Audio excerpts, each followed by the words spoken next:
Compassion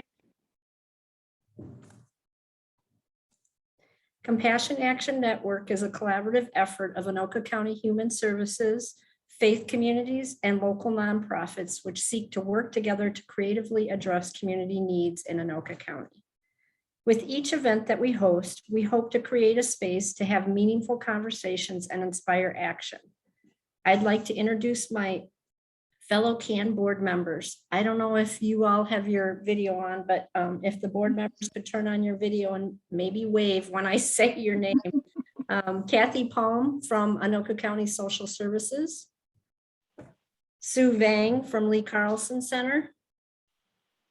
Ellen Raker and Mary Jo Loftus. Just a couple of housekeeping items before we get started. We have muted everyone except for the speakers. So if you have a question or comment during the presentations, you can use the chat function and we'll be monitoring that during the event. We will have time for question and answer at the very end of our event today. Our agenda is we're going to have the keynote presentation, and then that'll be followed by 2 panelists. And at the end, we'll have the question and answer time. I think that's it as far as housekeeping. I'll introduce our topic and our speaker. Our topic today is Restorative Practices, Turning Harm into Healing. We'll be looking at how trauma can impact the behavior of the children and the teens with whom we interact, and learn how to look for the story behind their behavior. We'll gain an understanding of the difference between punishing children for these behaviors and holding them accountable for their actions. Lastly, we'll learn some practical ways to apply restorative justice. Our keynote speaker today is Brandon Waite. He's the executive director of Paladin High School. Brandon has been involved in the field of education for over 15 years in a variety of roles. He is a leader in the implementation of trauma response, restorative practice, social and emotional learning, and student-centered approaches in schools. Join me in welcoming Brandon. Hi, good morning, everybody. I am an in-person person, so I'm sure that we all wish we were in person at this time, and I thank you for joining me, and we'll make the most of it being virtual. I'm going to see if I can't share my screen now. Let's see here. Am I sharing my screen, everybody? Yes. Oh, perfect. Thank you very much. All right. I would love to be this engaging, but I also know that due to time, I'm going to whip through a lot in our brief time that we're here for an hour. And if there's a burning question, though, if someone wants to chat it, I'm willing to answer that if someone wants to do that. Other than that, I think we'll have some questions at the end. And I'm really excited to be invited by the Compassion Action Network. I'm excited to be here with all of you. One thing about me, I'm super passionate and I love talking Paladin, restorative practices, and trauma-informed care. I definitely know kids and schools the best. So when I talk about schools, or if I say teachers or students, I asked those that aren't teachers or in education, these practices, these beliefs can really be implemented, in my opinion, in any area of your life. So in the home, in the workspace, hopefully you get some tools and tips here that you can take with you. And if anything, I just hope to get people thinking. So that's a little bit about me and what we got going on. So thanks again. Here we go. All right. Brandon Waite, I'm the principal executive director at Paladin Career and Technical High School. We are a public charter school located in Blaine, Minnesota. Those that have ever been to Northtown Mall, there is a school there. That is us. We've been there since 2003. This is my last graduating class. So we have just over 40 students. I had 47 out of 47 students that were supposed to graduate, did graduate. During the year of COVID, I will try not to say COVID too much, but it is weighs on our mind, and it was a difficult time for these youngsters, and somehow, some way, through resilience and compassion and strength, they were able to graduate. A little bit about who we serve and what we are. We have around 100 to 200 students, grades 9 through 12 plus, I say. We serve students 14 to 21. that come from us around 200 square mile radius. So I have students as far north as Cambridge, Pine City, as far south as Bloomington, as far east as Little Canada, as far west as Maple Grove, and everywhere in between. We have about 13 small passenger vans. You may have seen them in the community with a little Paladin on the side. Our kids get picked up, dropped off by our staff. We also have, we're at Northtown Mall, it's a main bus hub. So if you can get on the metro system, you can get to our school. And we provide our students gas cards too, for those that qualify. Population, we're 60% Black, Indigenous, or students of color. About 40% of our students are white, 30% receive special education, 80% of our students qualify for what's called free and reduced lunch. And I always like to say 100% of our students are awesome. Our students tend to be a little bit older before they find us, and they tend to be sometimes a little bit behind. So our average age is 17 years old. So it's a little bit older of a high school student. And like I said, some of our students are a little bit behind. And so with that, sometimes it takes a little bit extra for our students to graduate. How am I qualified to talk about this process and restorative practices or trauma-informed care? Where were we? What was our journey? What was our path? I think it's important to kind of know where I come from, where our school comes from, and why I'm so passionate about these topics. It was in 2011 that I came across an article in the New Yorker, and it was called The Poverty Clinic. And it was about can stressful childhood experiences make you sick? And in that article, 2011, they talked about the ACEs study. And I have been down this rabbit hole ever since.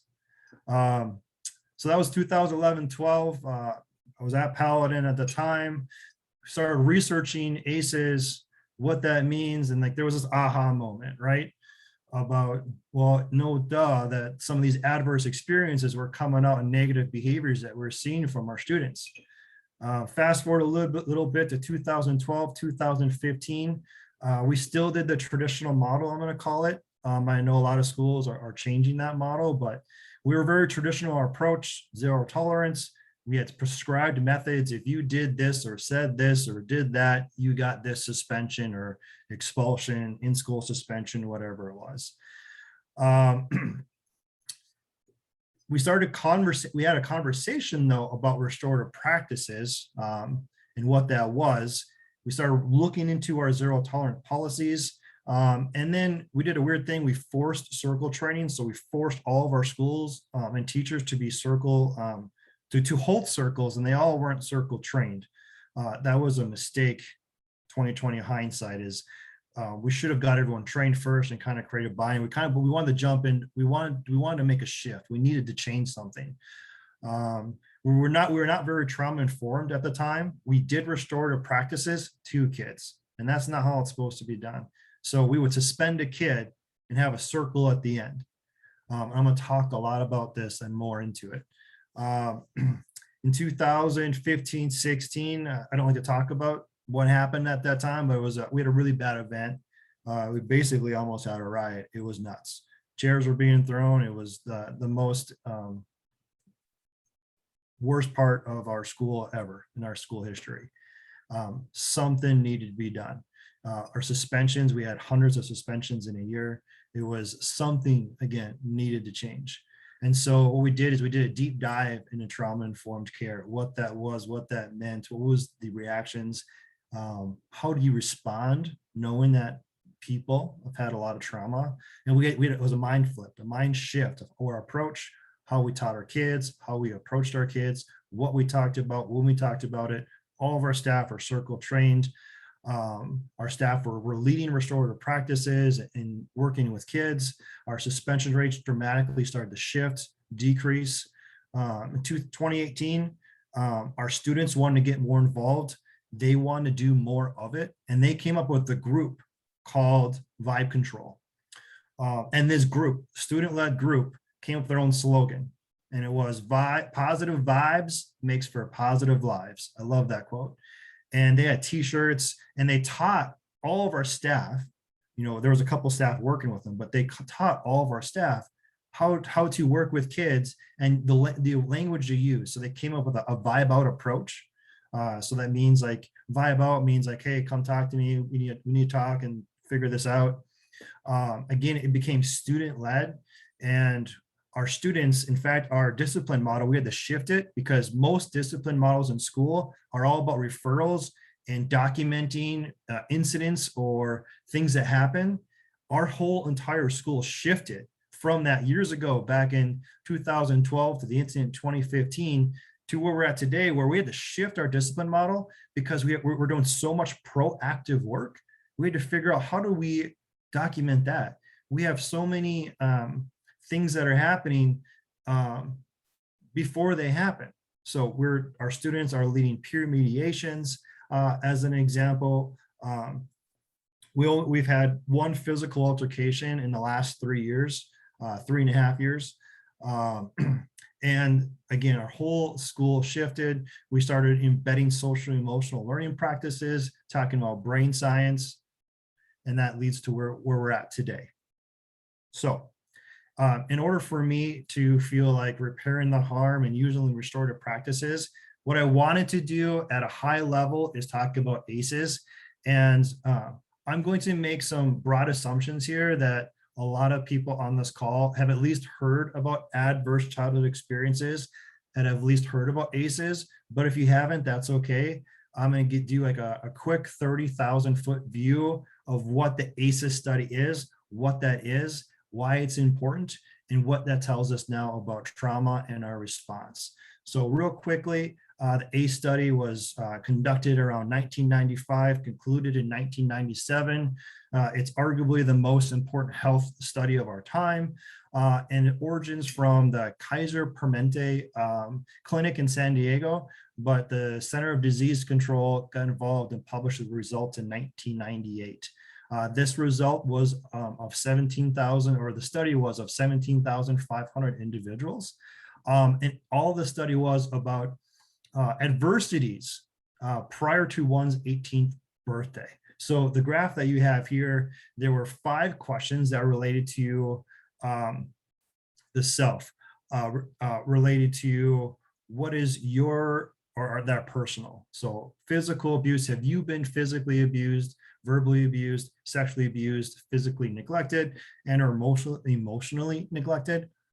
And then 5 of the questions were around the family or household. So was a parent an alcoholic, a mother a victim of domestic or mother or family care or primary caregiver, a victim of domestic violence, has a family member gone to jail, been divorced, mental illness. So each question is an ACE. So if you answer yes to any of these questions, that creates an ACE score. So for example, if a child was physically abused, who has a mother who is on chemicals and a father in jail, like that student would have an ACE score of 3. High level, that's the ACE. And again, these 10 questions, there's 10 questions that all ask before your 18th birthday. And every time you answer yes to a question, that is considered an ACE. The behavior risk factor surveillance system, I don't know if anyone has seen any of these graphs. I've been giving presentations around trauma-informed care, trauma-informed responses in schools and restorative practices for a number of years now. And thankfully, this graph has changed quite a bit. So the BRFSS, the Behavior Risk Factor Surveillance System, and you can Google this online, has all this data, and it collects data of the original ACE survey. And this ACE survey has now been replicated multiple times. So this is a graph from 2009 to 2011, where 18 states have done the ACE study, to today. This is the last graph I was able to pull. In fact, this is the most updated graph. They used to be till 2019, and there were still 3 states that were outstanding.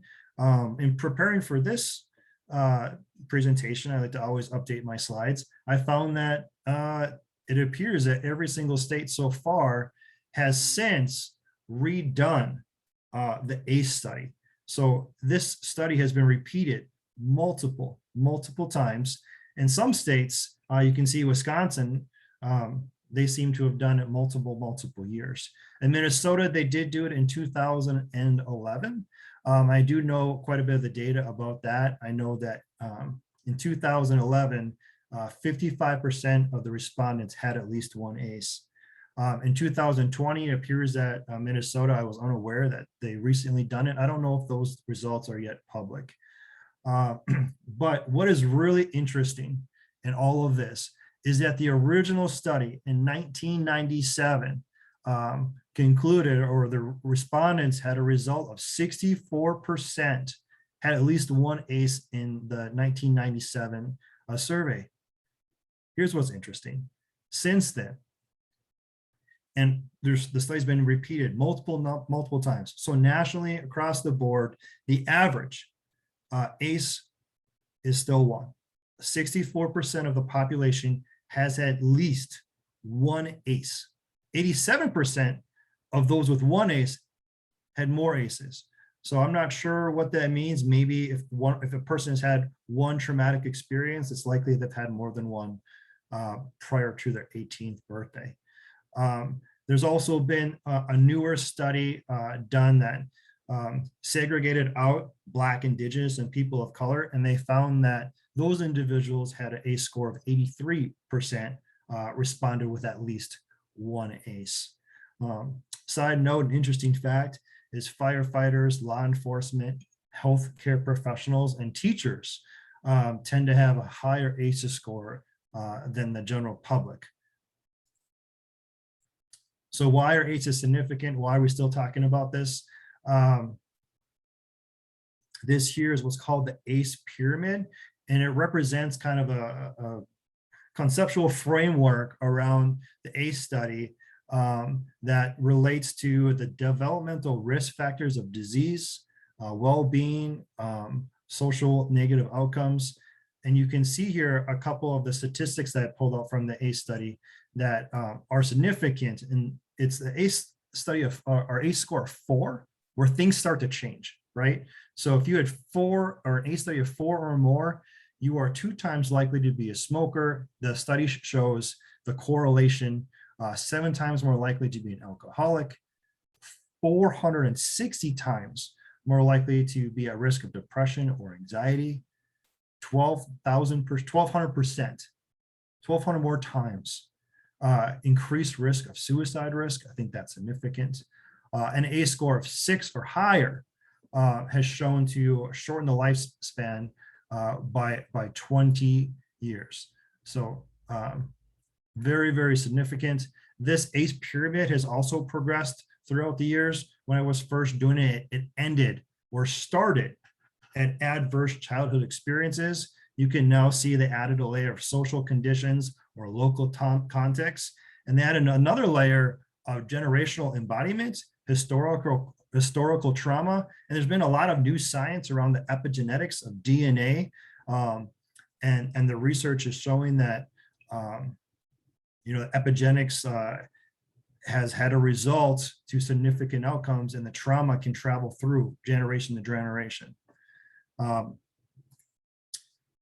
ACEs since then also there's been some studies on the pair of ACEs that they called, which is here, which talked about the ACEs, the 10 ACEs, but also ACEs just isn't in the home. ACEs is also in the community. And here's the most recent slide of the ACEs, of where ACEs come from. It's in the home, the 10 ACEs we talked about, that's been studied over and over and over. And since then, there's been a lot of study about the community, about discrimination, historical trauma, loss of jobs, poverty, food scarcity, and then environmental, right? So heat, droughts, tornadoes, extreme conditions, COVID. Interestingly enough, I'm not sure if anyone knows, but in the last month, on October 19th, the American Academy of Pediatrics, the AAP, the American Academy of Child and Adolescent Psychiatry, and the Children's Hospital Association all joined together to declare a national state of emergency in child's mental health and those that work in mental health or in schools we are seeing a significant mental health need and a social loss. I don't believe in academic loss. I think during COVID and the pandemic, there was a ton of learning that actually did happen. But the social loss and the mental well-being of our students during the pandemic, we are seeing the fruit of that in our schools and the outcome of that. For these associations all come together and talk about that too. We know that it's across the nation that we're seeing that.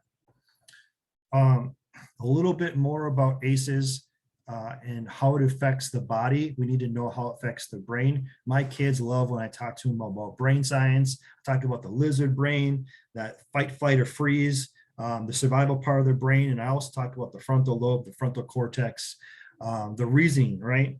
The thinking, the processing, the control part of our brain for emotions, responding, problem solving.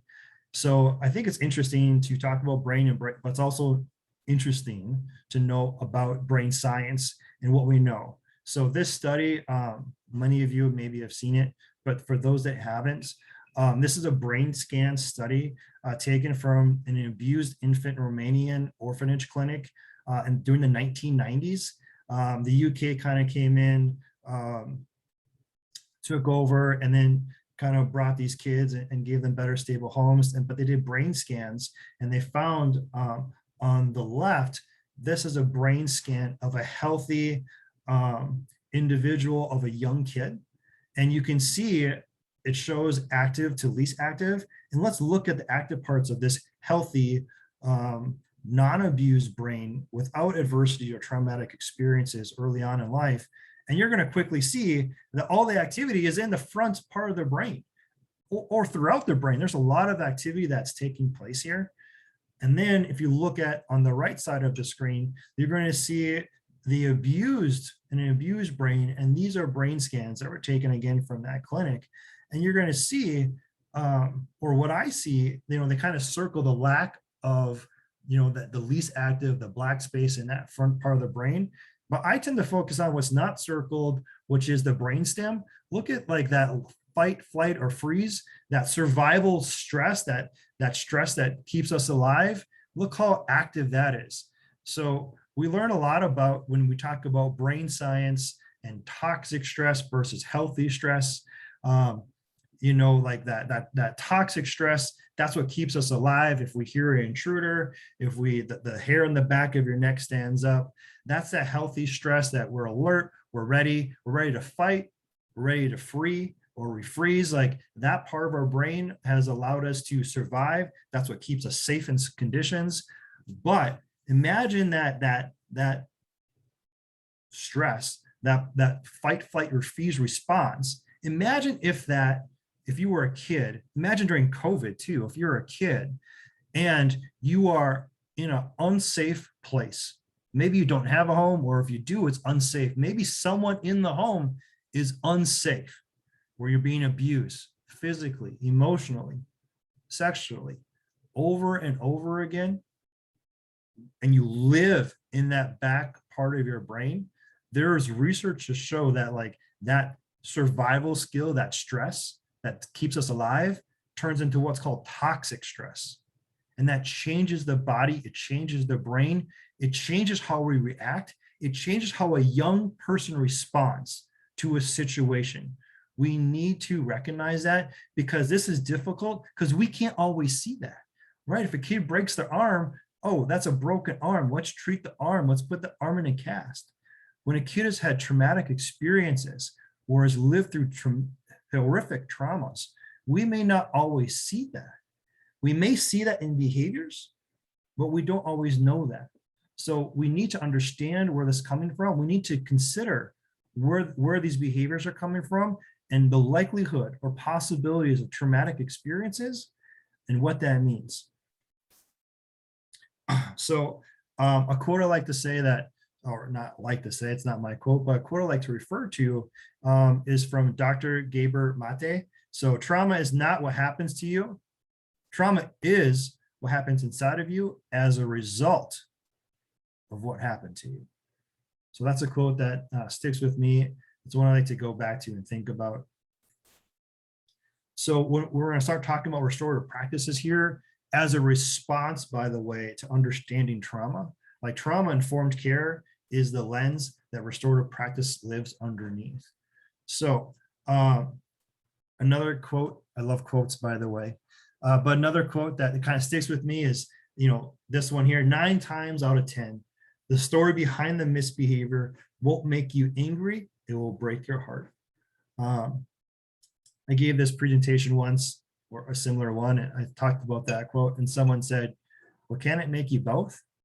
And that got me thinking, yeah, I think the behavior can make you angry. It can also, and break your heart at the same time.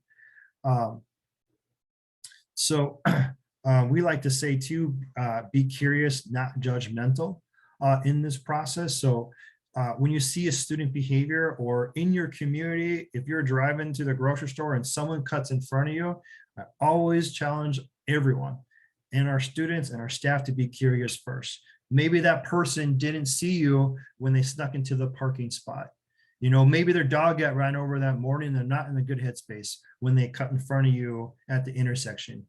Maybe the student's behavior, that they heard a loud noise and they reacted in a not great way. Or maybe they forgot their Chromebook at home, and there was a test assignment, and anxiety went up and sent them through the roof, and they kind of lashed out, and had nothing to do with you. Something is going on in that body. And so this iceberg, if you will, of trauma makes you think about, like, we focus so much in our society and in our schools on just the behavior. If anything you get from this, I'm hoping that I get you thinking a little bit and challenge you to be curious of what possibly could lie behind the behavior. Let's kind of jump into a little bit about restorative practices. So what do you believe is the question? So do you believe that punishment that excludes students? So exclusionary practices are things like in-school suspension, out-of-school suspension, expulsions. Those are called what's called exclusionary practices. So if you believe that exclusionary practices, punishment, stops behavior, then the logic, the idea behind that is that ISS, OSS, auto-school placement, alternative placement, expulsion would equal the more we exclude children, the more they want to change their behavior so they can belong. So if exclusion worked, not only would our students feel safe in school over the last 100 years of these practices, the teacher that kicks out the most students in their class should then have the most behaved class.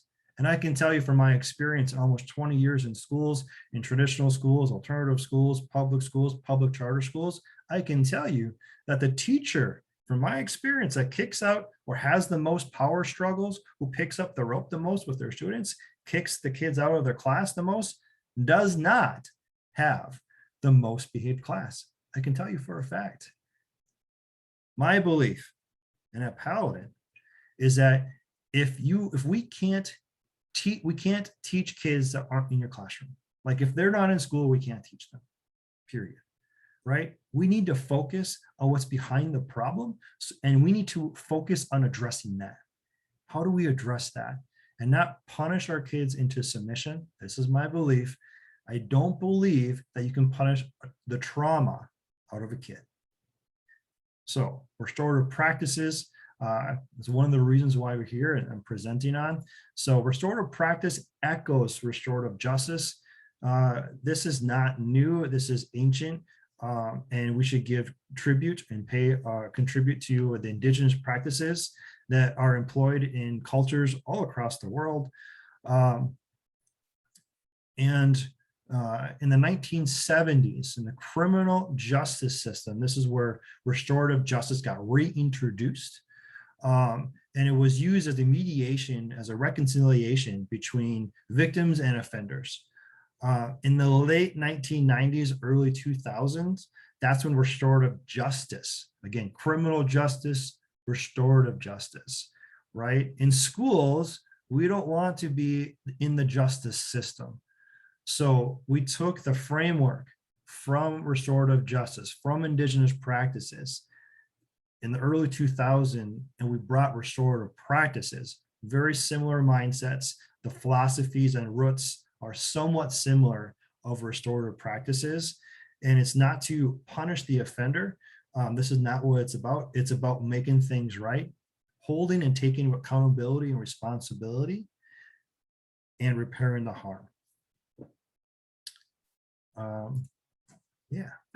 So I touched on this a little bit. This is the belief system to get you thinking. I think when we start talking about trauma-informed care, restorative practices, it's about being curious, not judgmental. If you come to my school, you'll see that painted on the wall. I challenge everyone with that. It's our go-to. Like, it's not about making assumptions. We all do it. Everyone makes assumptions all day long. This is what we do. It's what our brain does. It's about being aware of what assumptions you make. What type of biases may you be making? What type of blinders do you have on when you're making these assumptions, judgments about people, about people's groups, students, behaviors? It's about being aware of where your mind is leading to, and are you okay with that? Is that a path that you want to go down? Or as you're being aware, stop in the track, think about it, ask yourself, is there something else that might be going on? Maybe that student didn't see me. Maybe it's not about me. Maybe there's something else going on. Maybe they're having a bad day. Maybe they didn't eat last night or sleep last night, or maybe they're homeless, on and on, right? We need to be aware of these assumptions, stop ourselves, and be curious first. Punishment versus accountability. All right, so I ask yourself to think about for a second here. What is the definition of punishment?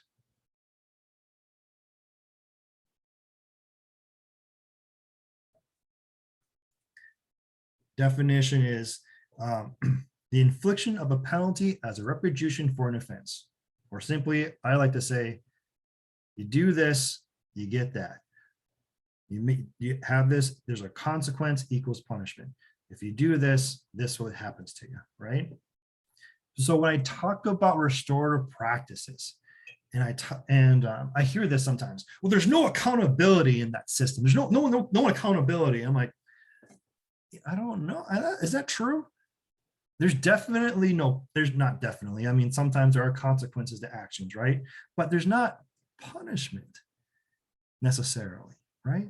So accountability, we need to ask ourselves, what is the definition of accountability? The fact or condition of being accountable. Or what I like to say, accountability is taking responsibility for one's own actions. That's difficult. Suspension's easy. You can just suspend a kid and they're gone, right?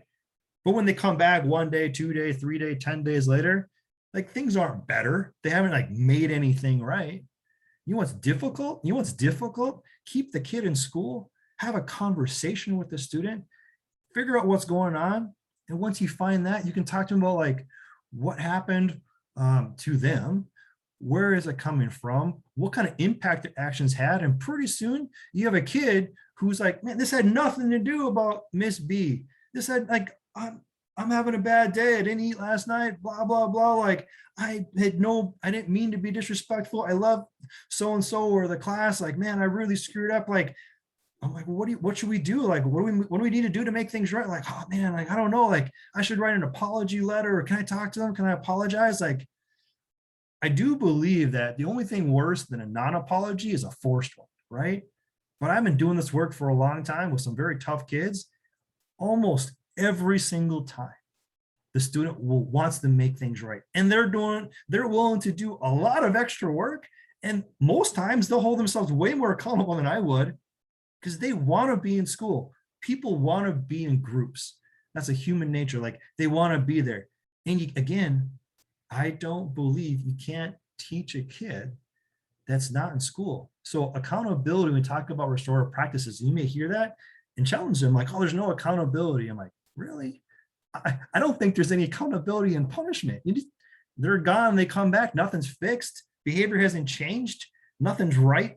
There's no been harm repaired, right? I get very passionate about this. I apologize sometimes.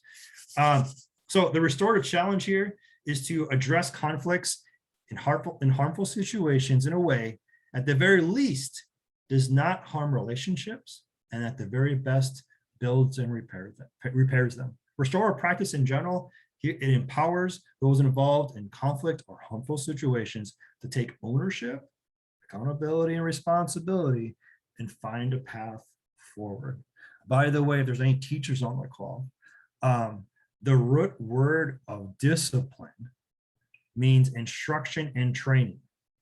Well, what I like to say, if you're talking about instruction and training for the root word of discipline, which is Latin, by the way, doesn't that mean to teach? Are we not in society as adults, as parents, as teachers? Like, aren't we teachers? So if we're in schools and our job is to teach, shouldn't we teach discipline? How do you do that? My belief is you do that through restorative practices. And here's a couple other reasons why.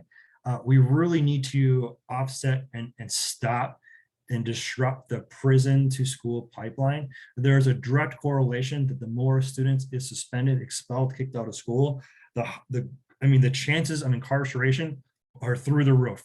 So if we're suspending and expelling students at a high rate, they're not getting jobs. They're not. If we can't get a student to be successful and graduate and leave school the right way, they are being a part of our system, whether that's welfare, other social agencies, supports, or prison, or worse, dead. Those are the outcomes. And in Minnesota, we pride ourselves to being one of the best states in education. And by the way, we educate our white kids better than anybody else in the nation. Here's an interesting fact that the achievement gap between Black, Indigenous, and people and students of color and our white students is the worst in the nation. So our ACT scores may be the best. Our graduation rates of our white kids may be the best. The gap between is the worst. You know what also is not great? Our suspension rate. In Minnesota, we suspend Indigenous or American Indian students 10 times more likely than their white peers. Black or African-American students, we suspend 8 times more than their white peers. Students of color are twice as likely to be suspended or expelled than their white peers for the same offense. And I don't know if all of you know this too, there are 43 districts and public charter schools in Minnesota that were flagged for great gross discipline disparities. And they all, or not all, almost all, have agreements now with the Minnesota Department of Human Rights of what they need to do to try and change these practices. So this is not just through the nation, like this is in Minnesota, and Minnesota is great. I love being from Minnesota. I'm from and born and raised here. We are better, we need to be better. And I believe that we need to start talking about this. So we need to disrupt this, and it starts in schools, because that's where our kids are at most of the day, or at least 8 hours of the day. I'm gonna kind of flip gears here and talk about our mind flip of like restorative practices, like talk about the practical context and how we do that, and how can we be restorative in our family, in our jobs, in our communities, and in our schools, right? So this is called like the discipline window or restorative window. And really all this work, this trauma informed care, it's a mind flip, right? We start asking these questions of like, instead of what's wrong with you, like why are you doing that? We start asking questions of like, all right, hey man, what's going on? Like what happened? Like what's up, right? And in this window, I'm a high level kind of talk about that. The bottom left is low support, low control. This is neglect, right? So this means that, let's give an example of, let's say you're in a middle school and you are a teacher and it's lunch break. And if you're in education right now, like the fact you even get a lunch break is amazing. And you don't get much of a lunch break already because we're short staffed, you're doing bus duty, et cetera, et cetera. You're on lunch break, you're a teacher, you're in middle school, it's near the water fountain and kids are fighting, play fighting. Or at least you hope they're play fighting. So you could neglect and do nothing and just hope that the students will eventually stop because you're like, it's my lunch break, I need to go to lunch. That would be neglectful. Low support, low control, nothing. Or you walk by, you're short, you have a rough day, You make it about you. Boom. You know what? Johnny, Tim, detention. Go to so-and-so's principal's office, right? So you remove privileges. You didn't even talk to the kid. And by the way, you're not going to the field trip tomorrow. That's punishment, right? Permissive.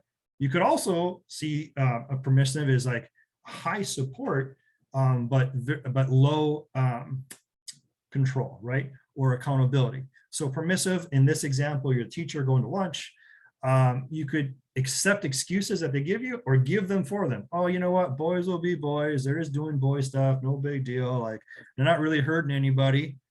But everyone knows, like, play fighting leads to real fighting pretty quickly in most play fights I've seen, right? So you could just say, oh, boys will be boys. They're just doing their thing. It's very close to neglectful, permissive. You're kind of giving excuses. Or better yet, you want high support, right? And you want high control, and that would be restorative. And that's the with, right? That's doing things with people. So that you're talking to the students, you're figuring out what the behavior, you're doing what's called walk and talk. You're figuring out what's going on with these kids. Why are they play fighting? The impact that it could have, if it could have to lead to real fighting, what the perception is for other students or teachers walking by. They may think they're real fighting. On and on. You can have this conversation, figure it out. Like, they'll most likely stop, and you can be on your way. And hopefully that teacher still gets to eat lunch, because they deserve that too. So yeah, one of the things I like to say is that in restorative, if you do nothing, that's neglect, right? If you do things, that's punishment. 4, permissive. But in restorative practices, we do things with kids, right?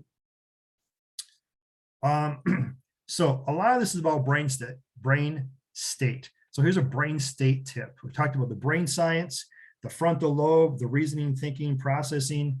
Where we're at, we also talked about our lizard brain, our survival skills, the back part of our brain, right? That automatic response. So here's a brain tip. We need to get both the student and we need to get the student in a brain state that will allow us to problem solve, right? Yeah, but both the adult and the young person. So both parties, both people, both adults, both students need to be in the executive part, this part, the frontal lobe, the reasoning of their brain for a successful outcome. So in restorative practices, you can't just pull 2 kids in to mediate when they're stuck back here. F this, F that, I'm mad, so-and-so, blah, blah, blah, right? Or you're a teacher. I'm not going to talk to that kid. He told me, listen, and this is the 3rd time in the class. There's no way he's out of my class, kicked out forever. That teacher's back here too, right?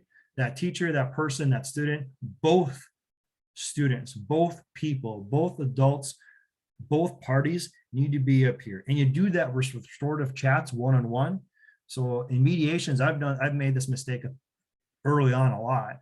I was bringing in people and I was holding circles. I didn't do any pre-meetings. I didn't do any pre-checks. And I sometimes made things worse. My quick advice is you can't bring people together until they're ready. You do these restorative chats, is what they call it, at an individual level. And you're talking through and you're processing. You're trying to get the individual up here. And when they're up here, and when the other person's up here, and when they're ready, you can have a successful outcome. You do it too soon, you won't. Just a tip. Another tip or another challenge is that's not about you. And when you're in schools and therapy, when you're in your job, like, of course your job's personal and you're likely there because you're very passionate about what you do and about kids, but this is not about you. This is about the kid. So you have to remember, you can't take it personally. And 9 times out of 10, it literally has nothing to do about you. It may be directed at you. You might have been harmed and a kid needs to take accountability and make it right. But when it's at the end of the day, it most times, almost every time, has nothing to do with you. Remember that. Don't pick up the rope. Don't escalate a situation that doesn't need to. I say this a lot in my school. I talk to my staff about this all the time. I call it the rule of 24. I talk about this with kids. Here's the rule of 24, super simple. Wait 24 seconds, 24 minutes, 24 hours before you respond. For the adults out there who you're at work and you're mad at your colleague or your boss, and I can tell when I'm upset by how loud I'm typing on my keyboard. So that's a good sign for me. Like, I probably shouldn't send this email. And sometimes what I'll do is still write the email, I'll wait, I'll see it the next day. And every time, like, man, I'm so happy I didn't send that email. Respond, not react. 24 seconds, 24 minutes, 24 hours. Get your head right. Get your head up here. Respond, don't react. Here's the 5 RP questions. That is restorative practices. This is kind of the questions that we do. These are the questions that we ask. And I ask these in all different types of ways. These are the generic questions that you should know about restorative practices. I do this at an individual level. I do this at home. I do this in my own way all day long. So, but these are the 5 questions. So when harm has been done or when there's been an incident, talk to the student like, hey man, what's going on? What happened, right? What were you thinking about at the time? What have you thought about since? Especially if it's like a bigger event the next day, you can send these questions with the student home for I guess homework if you need to, if you're in a school, or the process. What have you been thinking about since? Who was impacted, affected by the behavior, the incident, what happened? And so in what way? Like the bystanders, like, again, we as people, we always take things personal. We're looking like, well, I was impacted. It was all about me.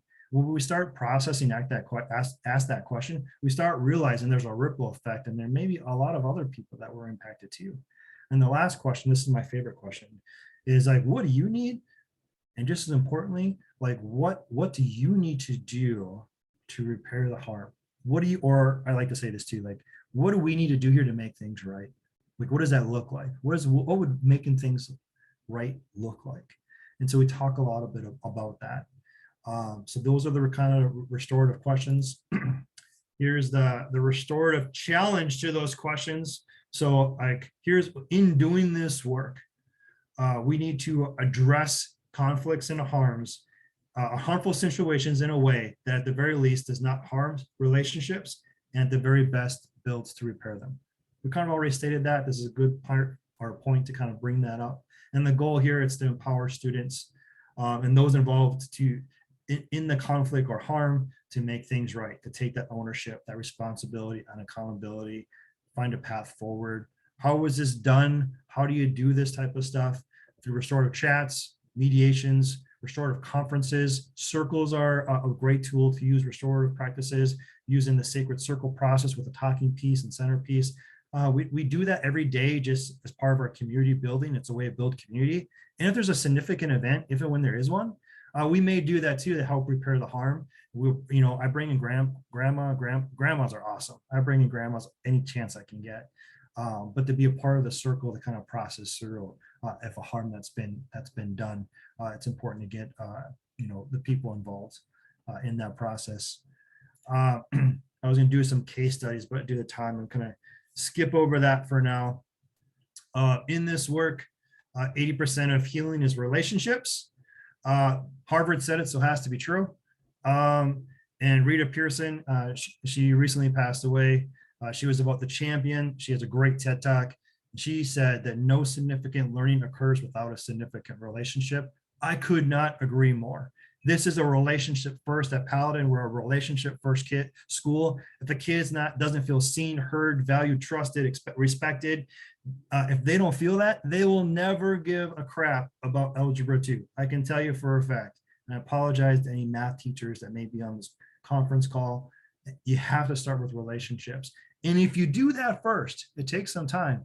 I guarantee academics will shortly follow, and then the kid's going to thrive. We're going to move our students from surviving to thriving. It happens. I see it happen every day.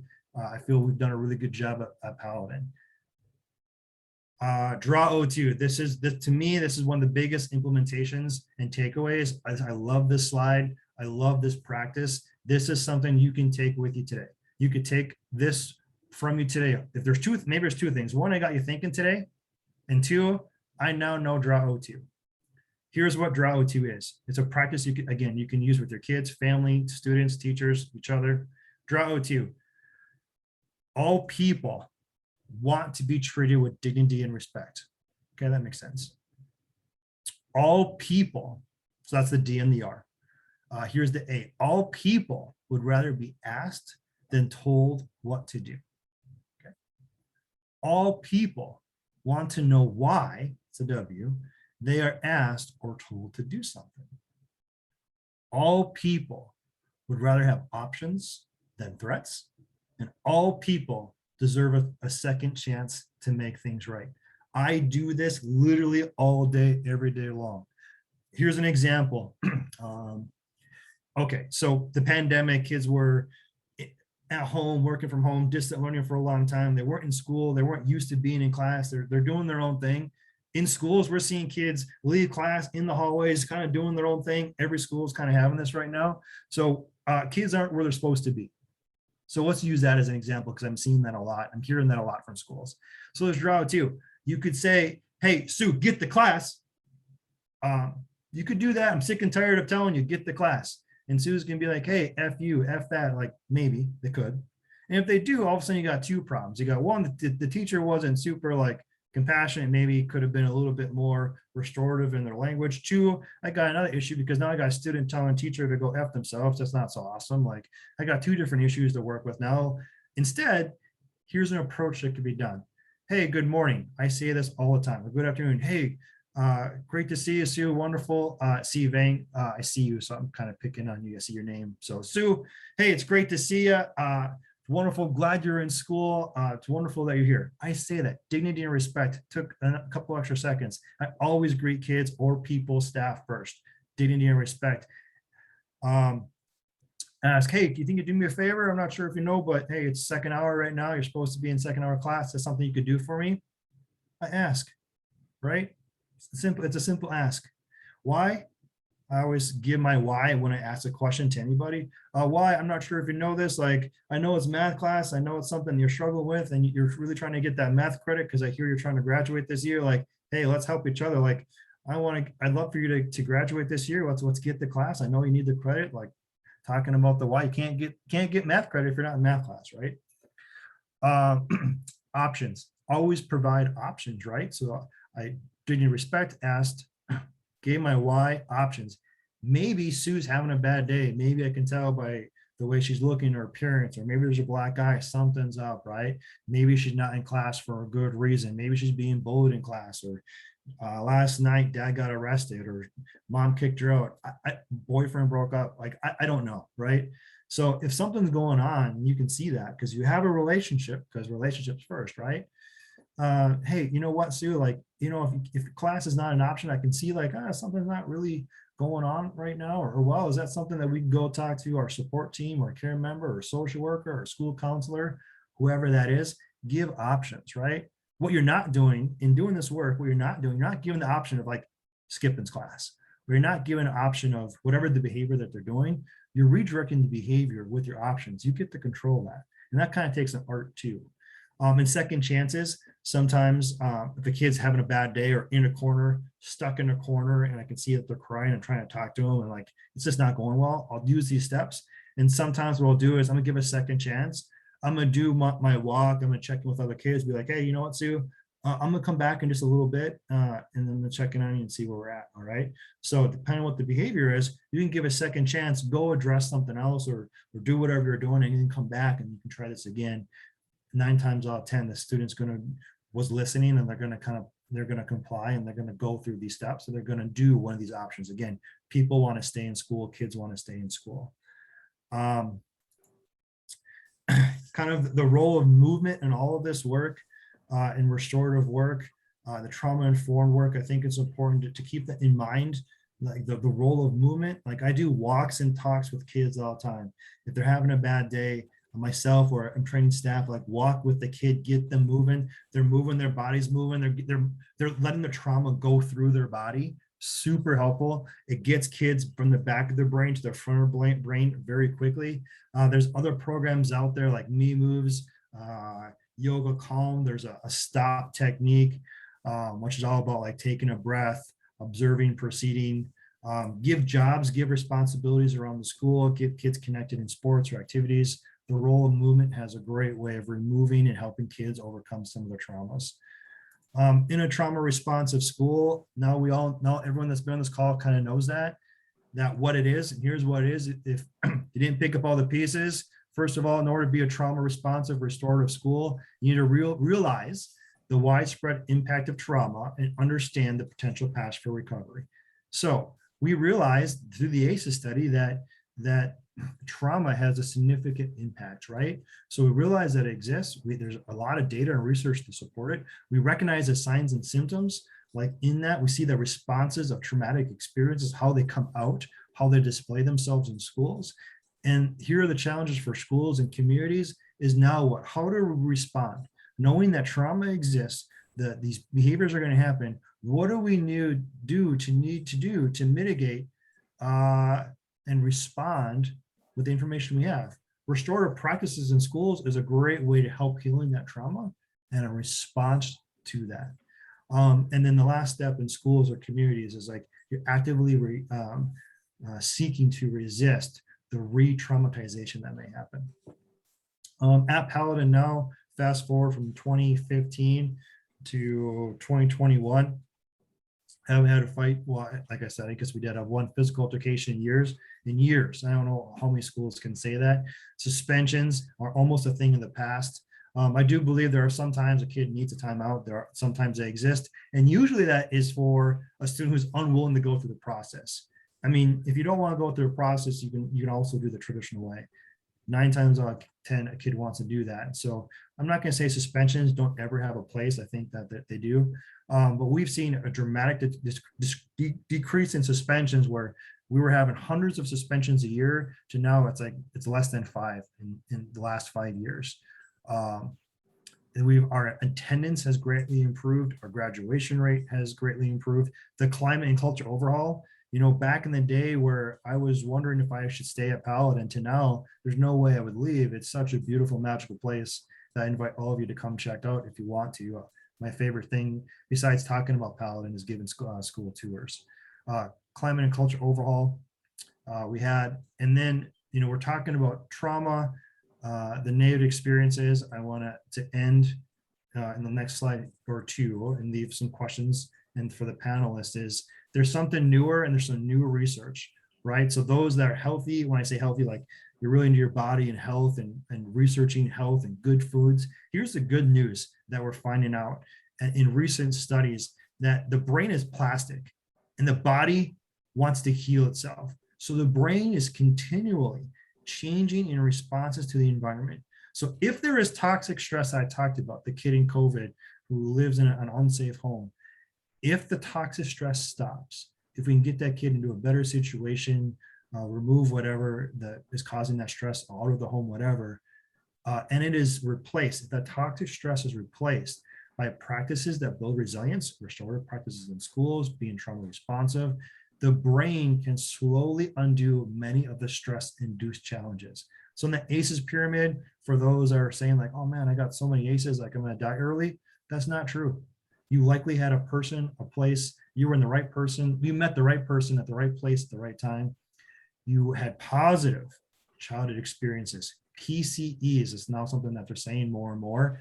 This is a whole nother presentation on that, but I wanted to end because I kind of went down this path of like how bad adverse childhood experiences are, and they are, but positive childhood experiences too are just as important. And what are they? They're being able to have an open dialogue in the family, being understood, feeling safe, being supported by friends.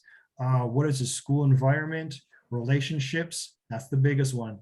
One of the biggest things here is having one adult positive relationship can offset a lot of negative experiences. So maybe a coach, teacher, mentor could be a lot of different people.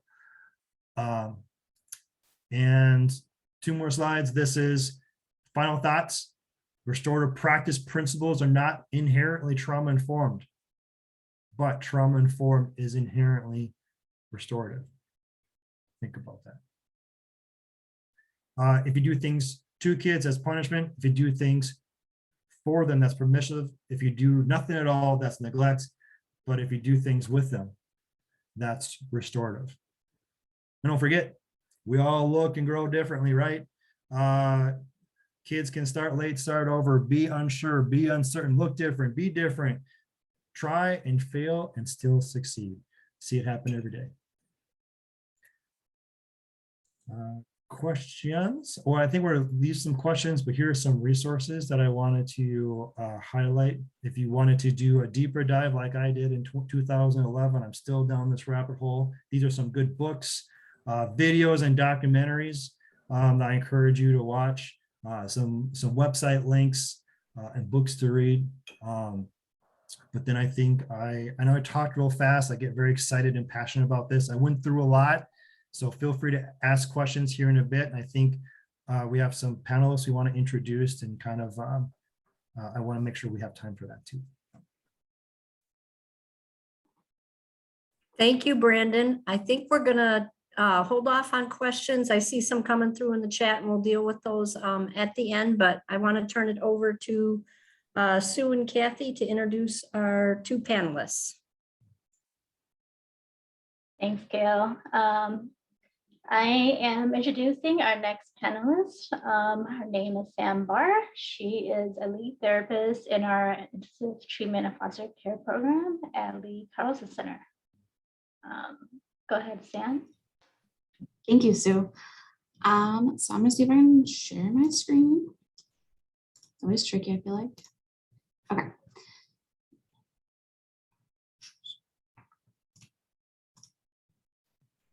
So like Sue said, I work at Lee Carlson Center in our intensive treatment and foster care program, or ITFC.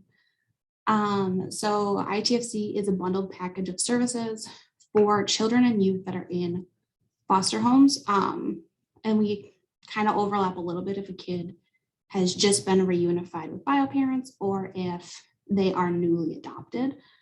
And some of the things that we provide are psychotherapy, psychoeducational services, clinical care coordination, and our crisis assistance plan. What we like to do is really wrap a kid in services, and that can be up to 6 hours each week. And we like to see them in each of their settings. So school, home, at the clinic, maybe daycares, that kind of thing. And then we also have our crisis assistance plan. So each of our kids is, when they meet with their individual therapist, we write up a plan to help them if they have really extreme behaviors. We talk about their needs, what interventions they like, what kinds of things parents or foster parents or other adults can help them. And then we provide that for 24 hours a day, 7 days a week, holidays, everything. So their individual therapist might not answer the phone, but one of our team, and we have a really small team, it's about 5 people, one of us answers it so they know a lot about our kids and that kind of thing. So it's one thing that we do. And so then we also use trauma-informed practices. We have a couple staff that are trained in EMDR, and then we're all trained in TFCBT, and we have a little bit of everything too. So again, we work with kids that are currently in foster care, 6 hours of service per week, ideally across settings. That can be individual therapy. Someone has their hand raised. Is there a question? Oh, anyways, individual therapy, group therapy, all of that. We tend to work a lot with bio parents and foster parents just to teach them some skills about how to raise a traumatized child, because it's not the same. They're really different sometimes than a neurotypical child. So we help give them that support and that kind of thing. So like Brandon had done a wonderful job talking about trauma. These are just some of the things that they can, cause trauma. So natural disasters, community violence, witnessing and experiencing domestic violence, abuse, neglect, car accidents, bullying, medical, and then they go into that fight, fight, freeze. So I specifically work with a lot of our teenage boys, and they are my favorite. So I'm a little biased when I talk about my teenage boys because they get a really bad rap. So remember one of Brandon's slides had that behavior at the tip of the iceberg, and then there's all that stuff underneath, which was the trauma. So teenage boys are taught from a really early age that anger is their only emotion that they can have. So even if they're sad, even if they're scared, that kind of thing, they go to that anger place because that's what they were taught. So when I think about teenagers and children too, I like to think about it in a different way. So a lot of times you go into the, what is wrong with you? So a child is oppositional, defiant, manipulative. The behaviors the child are, it's a way of controlling the world around them. So that's what they think of when they think about behaviors and that kind of stuff. But I like to switch it to what happened to you. So a child is highly anxious and stressed. So they have their watchdog out, or they got their lizard brain turned on. And that can look really different in a classroom setting. So like, let's, for example, you have a kid that's constantly watching out the door. Like they're always turning and looking. You're like, oh, this kid's got ADHD. They just can't sit still. But really it's because they've had abuse and neglect. And so they're constantly waiting for that next danger. When a child is scared, they can't think or learn. Their right and left brain integration is blacked out. They can't hold positives. Like Brandon said, when their lizard brain is turned on, that front part of your brain, that prefrontal cortex, is turned off. It's just not going to happen. So then you also have this thing. There are so many things impacting our youth today that weren't a thing a few, even 10 years ago. So social media, cyberbullying, the political climate. I feel like our young people are getting way more involved in that kind of stuff because they are more aware, because they see it on TikTok. You have no idea how many times a kid has come to therapy and been like, so I learned this thing on TikTok about therapy. Is it true? I'm like, what? Why is this stuff happening on TikTok? But then you also have people that go back into that, what is wrong with you? And that word manipulative, I hate it. I cringe every time a parent or a teacher or anybody says that a kid is being manipulative, because our kids learn how to get their needs met in the environment that they were raised in. So it can look manipulative. It can look like they're just being the worst kid in the entire world, but there's a reason behind that behavior. And so asking that question and being curious about like, what is going on, that kind of thing. I also ask my teens a lot, where did you learn that? Like, where did you learn it was okay to talk to people that way? Or where did you learn that that was what was going to get your need met? And then trauma looks different for everybody. No two people look the same. There's so many different types of trauma. And then you'll have this thing called pre-verbal trauma. So trauma can actually start when you are in utero. So when you're in your mom's belly, if she has a lot of stress in her life, if she's going through domestic violence or anything like that, that can cause the brain to develop differently in the womb. I always tell my kids it's like a hungry hippo in your brain. So if you, when you're a kid and your brain's developing, if you have so many receptors that absorb the chemicals that cause stress or cause your fight or flight, your brain has to adapt to that because you have so much of that hormone in your body. So instead of having 4 hungry hippos, you now have 8. So even just a little bit of stress causes your brain to react and go into your lizard brain.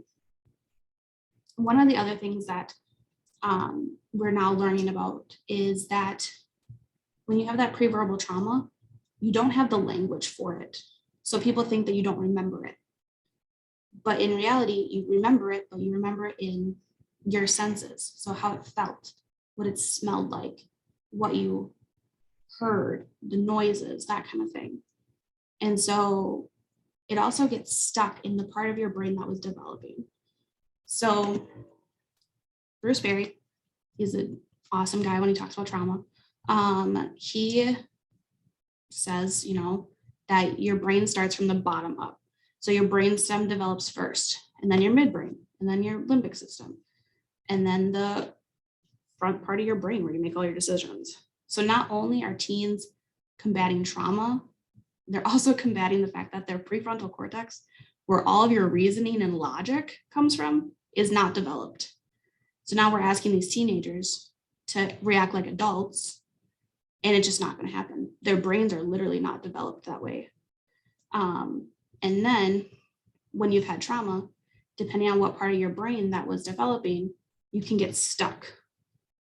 So if you have a kid who is constantly in this fight, flight, freeze, I'm going to die, I'm going to die, more than likely they had a traumatic experience when they were really, really little, where that back brain, like right back there, was developing. And so to get them, you have to get them unstuck.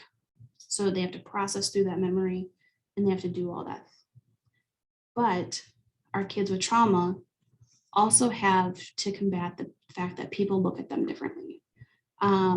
So in the book that Brandon recommended, What Happened to You by Bruce Perry and Oprah Winfrey, which I highly recommend. It's a really easy read because it's written like an Oprah Winfrey interview, which is cool. But in the book, he tells a story about a study that they did where they watched a preschool teacher interact with children. So like 3-4-year-olds. And in the book, he said that there was one preschool teacher, and you guys know preschool teachers. They're really bubbly, they're happy, they have a lot of positive energy. And so this particular teacher would greet her students in a very like friendly way. You know, if they wanted a hug or if they wanted a fist bump, whatever, she was right there greeting them at the door. Well, there was one little girl who had had severe neglect and trauma. And so when that teacher then came up to her, she's like, whoa, you're in my personal space. And so the teacher felt rejected by this little girl. The little girl didn't know that. She was just reacting to her environment. So then months had gone by and the teacher had tried to engage with the student. And the student was just like, no, you're just another adult that's going to hurt me. I'm not going to make a relationship with you. And so eventually the teacher stopped trying. She's like, well, there we go. And then one day, they were filming the class in the study, but one day the little girl raised her hand. And the teacher was busy in engaging with other students. She didn't see that the student had her hand raised. So she kept her hand up for a little bit, saw the teacher laughing with other students, and then she put her hand down. She didn't raise her hand the entire rest of the year. So if that's a 3-4-year-old that has severe abuse and neglect and attachment issues, how does that then, what's the path for when you get into your teenage years? Are you going to trust adults? If that's been your experience at every turn, probably not. So one of my experiences, and I just have a minute left, this would be my last thing. I have a teenage boy. And we started during COVID, so we had to do telehealth, which was awful. If you are a therapist or anybody you know, that creating a relationship over a screen is terrible. I had to watch for 6 hours a week. I had to watch YouTube with him because he would not say a single word to me for like 3 months. And I was like, oh my God, dude. I finally had to start like bribing him just to like check in about his day. It's like, well, if you tell me what you did today, then we can watch this YouTube video. And now he is probably one of my most communicative kids. We go on walks, so we do that movement to get him back in his front brain. And he will talk about all of his trauma. And I always think about how people respond to him because his mouth is lethal. I always say this because if he is not happy, he's going to find your littlest insecurity and just tear you apart. And so, again, like Brandon said, you can't take it personally. It's not about you. I use the phrase Q-tip, quit taking it personally. But I just want to have everyone think about changing that perspective of what's wrong with you? Why are you treating me this way? And just being that curious and opening up that conversation for the kids, because that is going to be the best way to help them and heal some of that harm. Okay, thank you. Thank you so much, Sam. Appreciate the information. And I'm going to introduce our last panelist. Her name is Maria Guidarelli. Maria has a master's degree in social work and experience working in a variety of settings such as child protection, school settings, inpatient hospital units, and presently provides therapy services to children and adults. Maria began the group Connect to provide a safe, supported place for teens to build relationships with supportive adults around 3 years ago. Thank you, Maria, for being here, and I'll hand it over to you. Thanks, Kathy. Okay, I'm going to attempt to be tech savvy and share my screen. Please let me know if you all can see it. Looks like I'm frozen.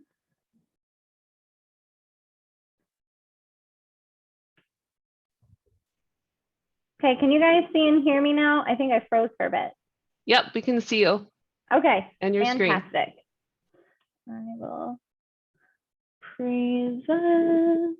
And of course, once you want to present, you can't do it right away. Okay. So we've heard so much today about trauma and ACEs and all that. So also, you're welcome for the embarrassing picture. This was a little photo of my group from this last week. We had a little holiday celebration. And unfortunately, I lost one of our team building games, which meant that I let them face paint me. And I got to walk around looking like a clown for the rest of the night, which was super fun.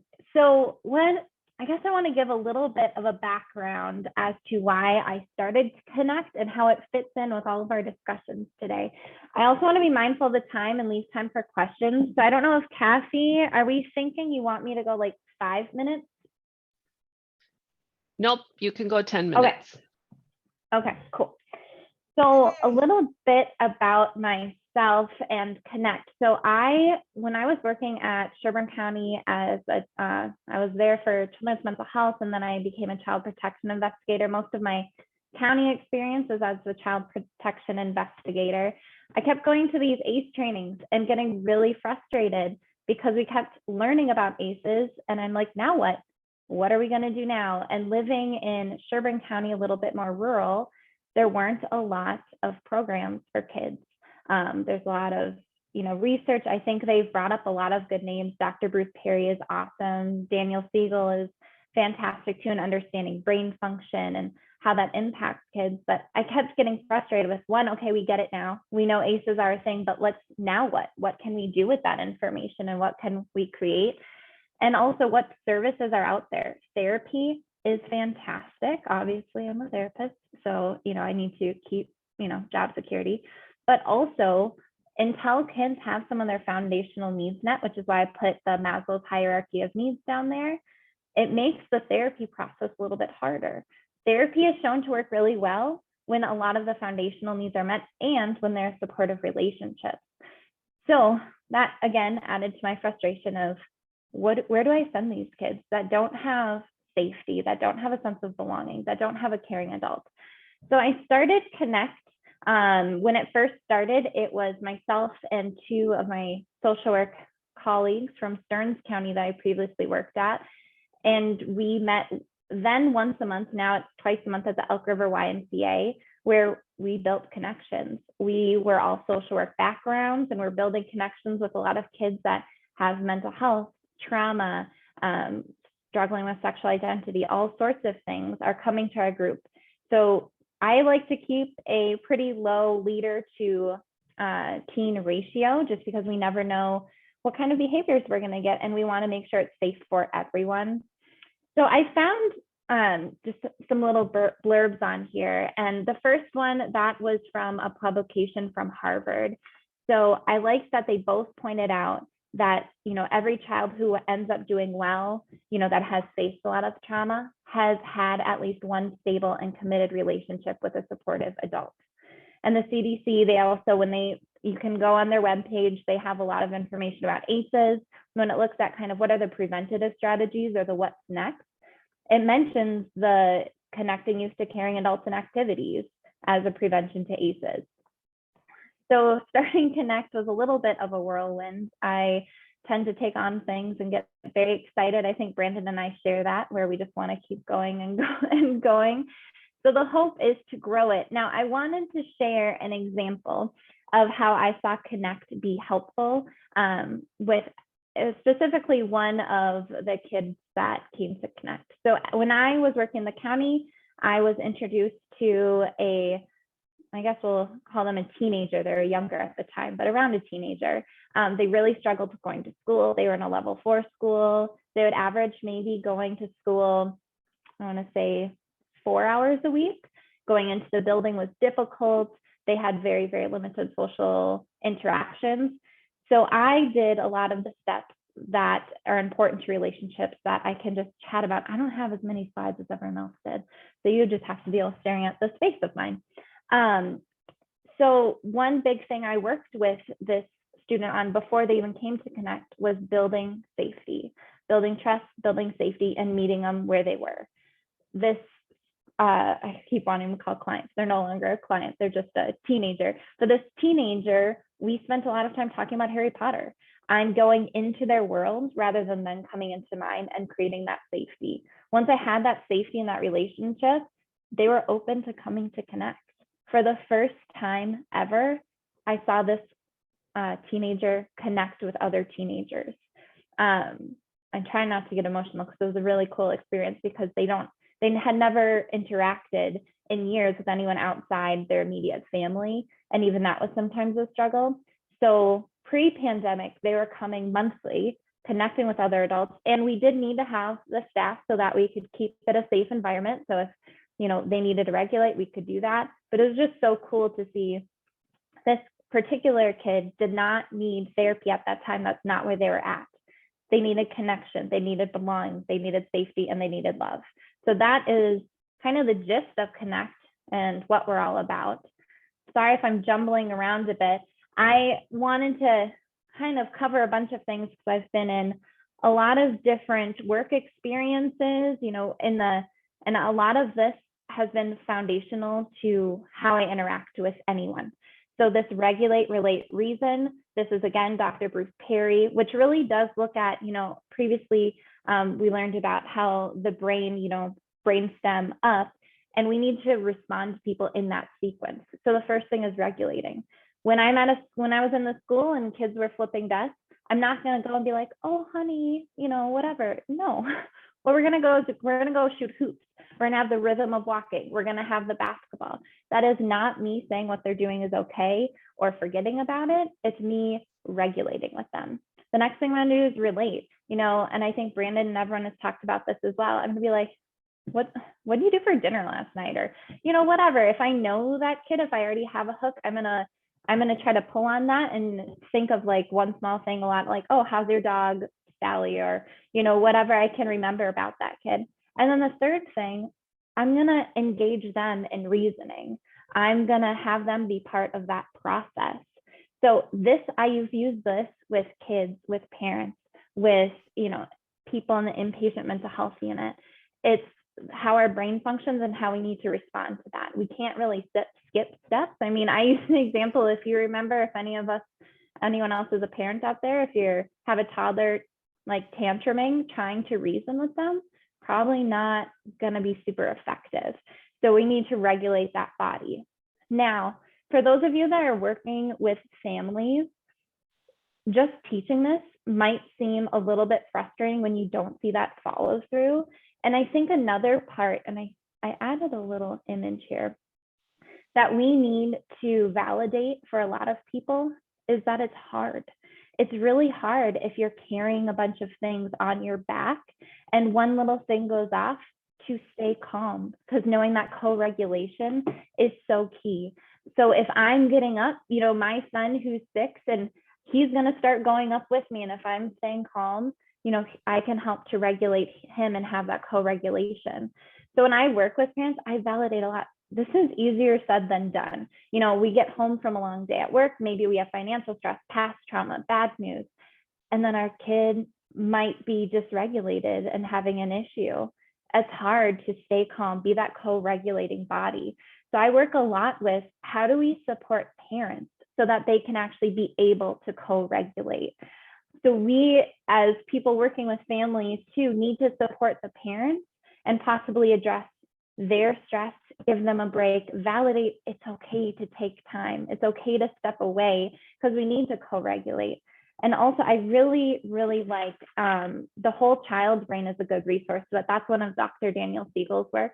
He talks about rupture and repair. We are human, life is hard. You know, looking at this little graphic here, I think I found it on Facebook or Instagram. So I should probably cite that. But rupturing and repair, ruptures happen. We see that with all of our relationships. Every day, every week, ruptures happen, and it's okay because we get a chance to repair that rupture. So knowing that we need to regulate, relate, respond, we also are human and ruptures are going to happen. We're not going to do that perfect sequence every time, right? Sometimes we're going to be in a hurry and we're going to have to get the groceries and all of those things. We get to repair, and that's natural and that's healing. So I know we're kind of down to a minute here, and I probably talked too fast and jumped around a bit, but I think a big part of everything is validating that it's not easy. And I think when people are moving to the more trauma-informed practice and using all of these different skills, it's not going to be just straight uphill, and it's not going to happen overnight. It's continued practice. And it's okay, you know, just like regular mental health healing, you're going to have dips along the way. And that's why that rupture and repair, taking the time to be like, you know, last night I was really not at my best. I wish I would have handled it differently, and I love and care about you. Can we figure out how we can do this better next time? This stuff is natural and healing and is beautiful and will actually help with that relationship and growth. And then you're modeling to that person how they can repair relationships. I wanted to touch one thing Sam mentioned was the increase of technology. I'm really passionate about this area, especially with teens, because I'm seeing increasing isolation, and just technology can be beautiful and connect people, especially if they're more rural, into different, you know, being able to grow their socialization, but it's not really the same as being face-to-face and connecting. So the more that we can promote actual connection and relationship building in person, just like Brandon said, and some of my slides have said, those relationships are going to be very healing and hopefully build some resilience for all the ACEs that we keep seeing and that I keep seeing and everyone that I work with. Okay, I think I made it just under the wire. Thank you, everyone. Well, thank you to our speakers. I mean, sorry, this is Mary Jo. I'm one of the board members, and I want to thank Brandon and Sam and Maria. One, we'll maybe just take two questions here quick. If Sam, would you just maybe unmute yourself, and you had used some acronyms and somebody had questioned what they were. So could you, you know, when you first were talking, and I mean, you kind of rushed through them and people wanted to know what those acronyms were for. So could you go over those again, please? Yeah, so I talked about EMDR. It's eye movement desensitization, something. It's a specific type of therapy where you keep both sides of your brain engaged. So you kind of like get the memory unstuck from the side of your brain. So you do a lot of like eye movement and stuff. It's awesome for healing trauma. And TFCBT is trauma focused cognitive behavioral therapy.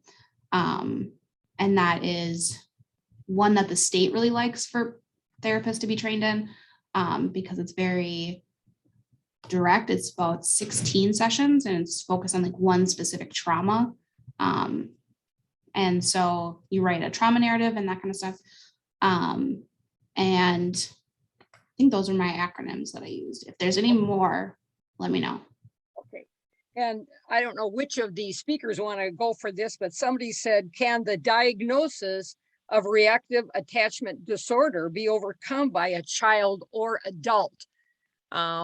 Brandon, do you want to start with that and see if that, are you familiar with that, or, you know, any of the other speakers can jump in? I'm going to leave it to the therapist to answer that question. Okay. All right. All right. So Sam or Maria, why don't you take that? Okay, I'll do my best. You know, reactive attachment can cause significant distress, but just like any other attachment style, we all have attachment styles. They can vary between different relationships and also over the time of our life. I see reactive attachments usually diagnosed pretty young, early on with kids. A lot of the times there has to be a big rupture in relationships. So if a child was adopted, or if they were removed from the home, or if someone passed, something like that, it can cause significant distress. But just like any mental health condition, therapy, supportive relationships, rebuilding, learning how to build those supportive and healthy attachment styles, it takes time. And it also takes a lot of education on the relationships that they're with. So educating the new caregivers who they're with on, you know, their attachment, they might be pulling away, but really wanting to lean in. They might not know how to lean in. So it's teaching a lot of skills. So I don't know if I'm kind of roundabout way of answering your question. I don't ever like diagnosis to kind of seem like a life sentence. That's never something that I ever like. I think it's best to focus on what's causing you distress right now, because you can work on your attachment style always through therapy and through other supportive relationships and building those relationships. Okay. Sam, I don't know if you have anything. Well, I'm a little concerned on the time because I know we were to stop at 11:30.